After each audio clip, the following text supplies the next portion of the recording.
Pero, ¿para qué sirve creer?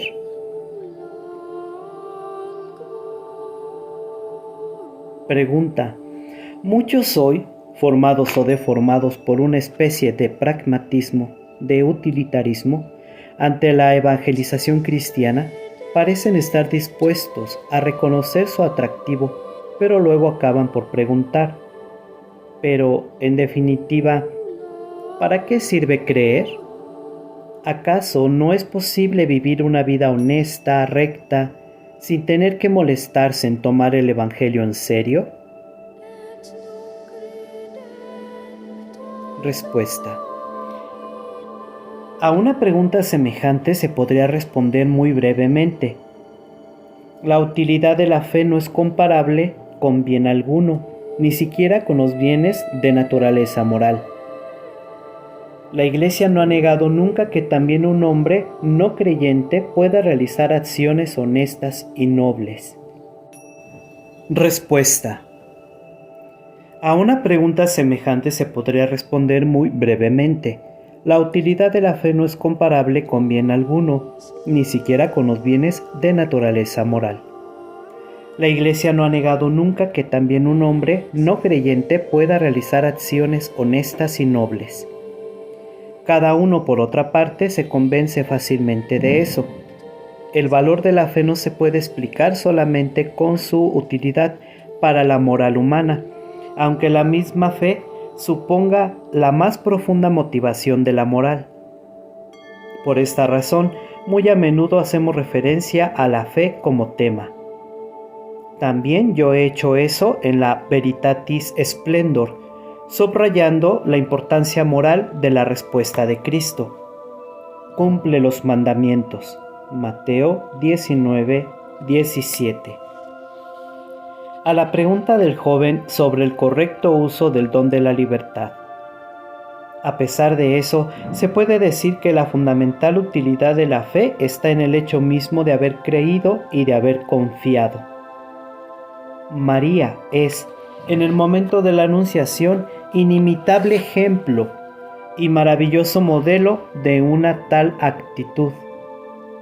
Esto está extraordinariamente representado en la obra poética de Riner, María Rilke. Facundigo, Anunciación.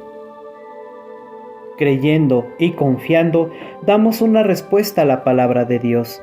Esa palabra no cae en el vacío, vuelve con su fruto a aquel que la ha habido pronunciado, como está dicho de modo tan eficaz en el libro del profeta Isaías. Confrontar 55:11. Sin embargo, Dios no quiere obligarnos en absoluto a una tal respuesta. Bajo este aspecto, el magisterio del último concilio y en su ámbito especialmente la declaración sobre la libertad religiosa Dignitatis Humanae tiene una particular importancia. Valdría la pena traer aquí la declaración entera y analizarla, pero quizá baste con citar algunas frases. Y todos los seres humanos, leemos, están obligados a buscar la verdad, especialmente en orden a Dios y a su Iglesia, y están obligados a adherirse a la verdad a medida que la van conociendo y a rendirle homenaje. Número 1. Lo que el concilio subraya aquí es, en primer lugar, la dignidad del hombre. El texto continúa. Por razón de su dignidad, todos los seres humanos, en cuanto que son personas, es decir, dotados de razón y de voluntad libre, y por eso, investidos de personal responsabilidad, están por su misma naturaleza y por deber moral obligados a buscar la verdad, en primer lugar, la concerniente a la religión. Están obligados también a adherirse a la verdad conocida y a ordenar toda su vida según sus exigencias. Número 2.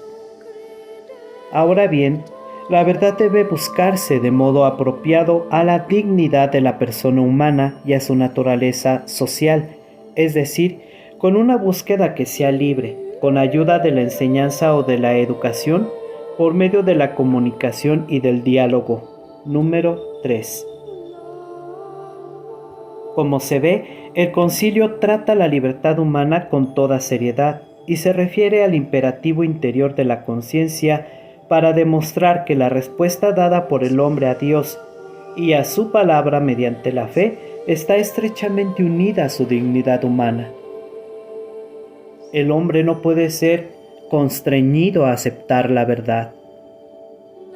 A ella es empujado solamente por su naturaleza, es decir, por su misma libertad, que lo mueve a buscarla sinceramente y cuando la encuentra, a adherirse a ella, sea con su convicción, sea con su comportamiento. Esta ha sido siempre la enseñanza de la Iglesia, pero aún antes es la enseñanza que Cristo mismo confirmó con su obrar. Desde ese punto de vista hay que releer la segunda parte de la Dignitatis Humanae. Aquí quizás se encuentre también la respuesta a su pregunta. Una respuesta que por otra parte refleja la enseñanza de los padres y la tradición de los teólogos, desde Santo Tomás de Aquino a John Newman. El concilio no hace más que insistir en lo que ha sido la constante convicción de la Iglesia. Es conocida la posición de Santo Tomás. Es tan coherente en esta línea de respeto a la conciencia que considera ilícito el acto de fe en Cristo que realizara quien, por un absurdo, estuviese convencido en conciencia de estar obrando mal al hacerlo. Confrontar Summa Theologiae, primera, segunda, Q19A5. Si el hombre advierte en su propia conciencia una llamada, aunque esté equivocada, pero que le parece incontrovertible, debe siempre y en todo caso escucharla. Lo que no le es lícito es entrar culpablemente en el error, sin esforzarse por alcanzar la verdad. Si Newman pone la conciencia por encima de la autoridad, no proclama nada nuevo respecto al permanente magisterio de la Iglesia. La conciencia, como enseña el concilio, es el núcleo más secreto y el sagrario del hombre, en el que éste se siente a solas con Dios, cuya voz resuena en su intimidad. En la fidelidad a la conciencia, los cristianos se unen con los otros hombres para buscar la verdad y para resolver según verdad los muchos problemas morales que surgen en la vida individual y en la vida social. Cuanto más prevalece la conciencia recta, tanto más las personas y los grupos sociales se alejan de la ciega arbitrariedad y se esfuerzan por conformarse a las normas objetivas de la moralidad. No rara vez, sin embargo, ocurre que la conciencia sea errónea por ignorancia invencible, sin que por esto pierda su dignidad. No puede decirse esto, en cambio, cuando el hombre se preocupa poco de buscar la verdad y el bien, cuando la conciencia se hace casi ciega como consecuencia del ámbito del pecado. Número 16. Es difícil no advertir la profunda coherencia interna de la declaración conciliar sobre la libertad religiosa. A la luz de su enseñanza, podemos decir que la esencial utilidad de la fe consiste en el hecho de que, a través de ella, el hombre realiza el bien de su naturaleza racional. Y lo realiza dando su respuesta a Dios, como es su deber. Un deber no solo hacia Dios, sino también hacia sí mismo. Cristo lo ha hecho todo para convencernos de la importancia de esta respuesta que el hombre está llamado a dar en condiciones de libertad interior, para que en ella refulja aquel splendor veritatis tan esencial a la dignidad humana. Él ha comprometido a la Iglesia para que actúe del mismo modo. Por eso son tan habituales en la historia las protestas contra todos los que han intentado constreñir a la fe, convirtiendo con la espada. A este respecto, es necesario recordar que la Escuela Católica Española de Salamanca tomó una posición netamente contraria frente a la violencia cometida contra los indígenas de América, los indios, con el pretexto de convertirlos al cristianismo, y que aún antes con el mismo espíritu se había pronunciado la Academia de Cracovia en el Concilio de Constanza de 1414, condenando las violencias perpetradas contra los pueblos bálticos con el mismo pretexto. Cristo ciertamente desea la fe. La desea del hombre y la desea para el hombre. A las personas que le pedían un milagro solía responderles: tu fe te ha salvado. Confrontar Marcos 10:52. El caso de la mujer cananea es especialmente emocionante. Parece al principio que Jesús no quiera escuchar la petición de ayuda para su hija, como si quisiera provocar aquella conmovedora fe. Pero los perritos se alimentan de las migas que caen de la mesa de sus dueños. Mateo 15:27. Él pone a prueba a aquella mujer extranjera para poder decir después: grande es tu fe, hágase como deseas. Mateo 15:28. Jesús quiere despertar en los hombres la fe. Desea que respondan a la palabra del Padre, pero lo quiere respetando siempre la dignidad del hombre, porque en la búsqueda misma de la fe está ya presente una forma de fe, una forma implícita, y por eso queda ya cumplida la condición necesaria para la salvación. Desde esta óptica, su pregunta parece encontrar una cumplida respuesta en el enunciado de la Constitución Conciliar sobre la Iglesia, que por eso merece ser releído una vez más. Aquellos que sin culpa ignoran el Evangelio de Cristo y su Iglesia, y que sin embargo buscan sinceramente a Dios y con la ayuda de la gracia se esfuerzan por cumplir con obras su voluntad, conocida a través del dictamen de la conciencia, pueden conseguir la vida eterna. Tampoco la divina providencia niega las ayudas necesarias para la salvación a los que no han llegado todavía al claro conocimiento y reconocimiento de Dios y se esfuerzan, no sin la gracia divina, por alcanzar una vida recta. Lumen Gentium número 16.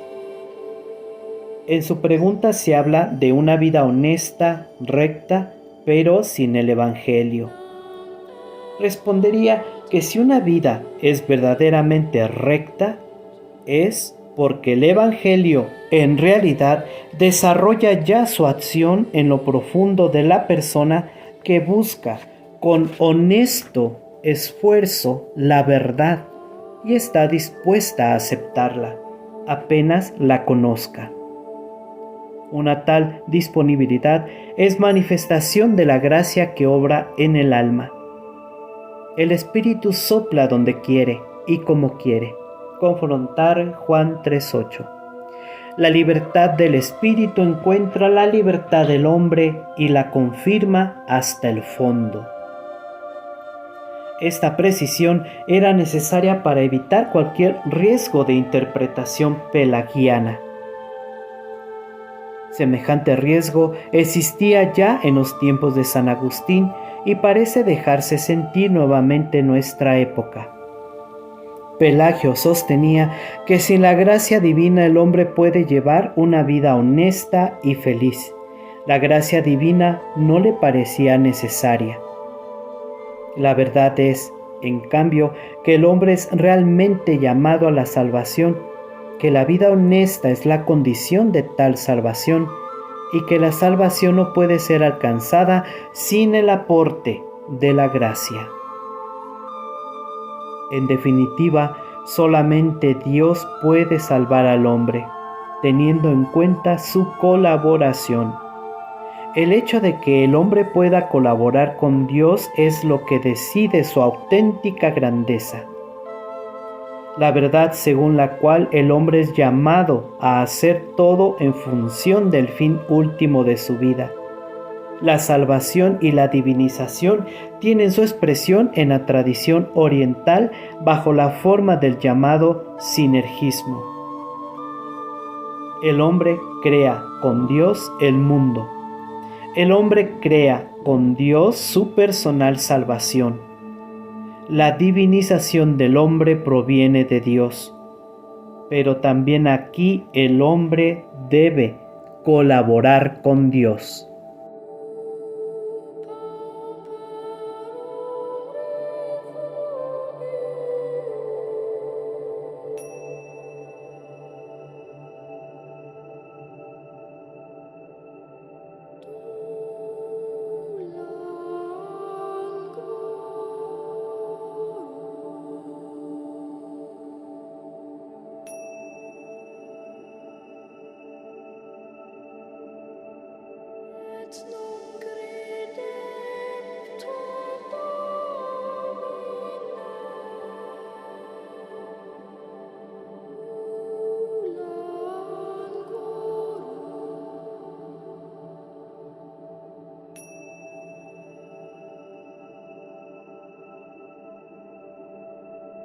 To